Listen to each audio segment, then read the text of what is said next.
Hey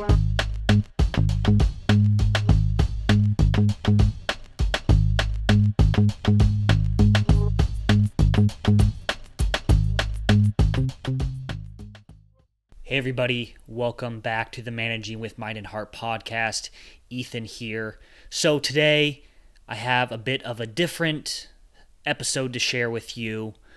What I'm sharing with you here today is a snippet of a live workshop that I recorded with a group of leaders from a variety of different organizations several months ago. So these leaders, they attended our signature leadership development series online, and this series is called, Managing with Mind and Heart. Go figure. This online workshop series is something that we hold several times a year for any leaders from any place to sign up for. And so again, I'm going to share with you a snippet of this workshop today. And over the next several weeks and months, I'm going to continue to share more snippets of this workshop. So I hope you enjoy what you're listening to. And by the way, if you're maybe interested in signing up to attend our Managing with Mind and Heart workshop series online, would love to have you there. Go ahead and just go to our website, nashconsulting.com.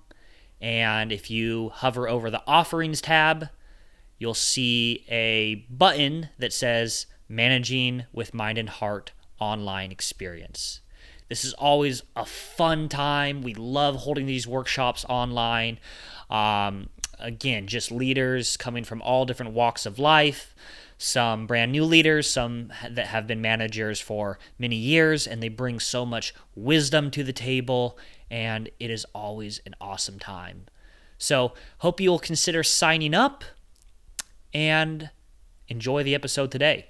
Oh, and by the way, we've edited out any voices or comments from any of the participants in the workshop. So you'll just hear me talking. You're not going to hear any of the interaction or questions or group work that happens all throughout this workshop series. All right, enjoy. Again, we're talking about showing people care and respect. What does it feel like for your manager, for a manager to demonstrate care and respect? What does that look like? What does it sound like? The psychological contract, right? So the psychological contract, and I'll just read it for you, is the more I sense that you are invested in me, the more willing and able I am to volunteer my heart and volunteer my brain. Meaning, demonstrating that you have your employees' best interests at heart shows up that you care about them, which shows up as an investment in them. And when people see that you're investing in that way in them, they're more likely to invest back into you, right? Back into the team, back into the organization, right? That's the psychological contract right there. And that is a key, super key principle to hold on to here. The more you invest in me, the more I will invest back, right? The more I will volunteer my heart and my brain. Here's the deal, folks. As human beings, this comes as no surprise to most of you, probably all of you, but as human beings, we seek safety, right? We are safety-seeking machines. That's how our brains are wired, okay? And when a person is in a relationship with somebody that has some authority over them, that has some power over them, aka their boss, their manager, they're going to do what they need to do to keep themselves safe. And we'll talk about this a bit more down the line. But if I have a boss and I don't believe that they have my best interests at heart, it can be terrifying, consciously or subconsciously, right? And I'm not going to be able to bring my best self to the workplace. We have to know that our managers have our best interests at heart for us to volunteer our hearts and volunteer our brains. Now, to drive this point home, and I find this really interesting. So they did this recent survey, and basically they were asking employees, when you feel cared about, how do you respond to these questions? And so what they found is that when employees feel cared about, 60% plan to stay at their company for at least 3 years. compared to 7% of those that don't feel cared about. All right. 90% of them were likely to recommend their organization as a great place to work when they feel cared about. 94% say they feel personally engaged in their work when they feel cared about. Now, this is the real kicker for me. 94%. That's quite close to 100%, right? 94% say they have well-being in their life when they feel cared about in the workplace. And to add to that, McKinsey found that relationships with managers is the top factor in employees' job satisfaction, which is the second most important determinant of employees' overall well-being. Their overall well-being as a human being on this planet, right? So folks, I mean, we're talking about work performance here, productivity, achieving goals. Those are obviously important given the positions that we're in.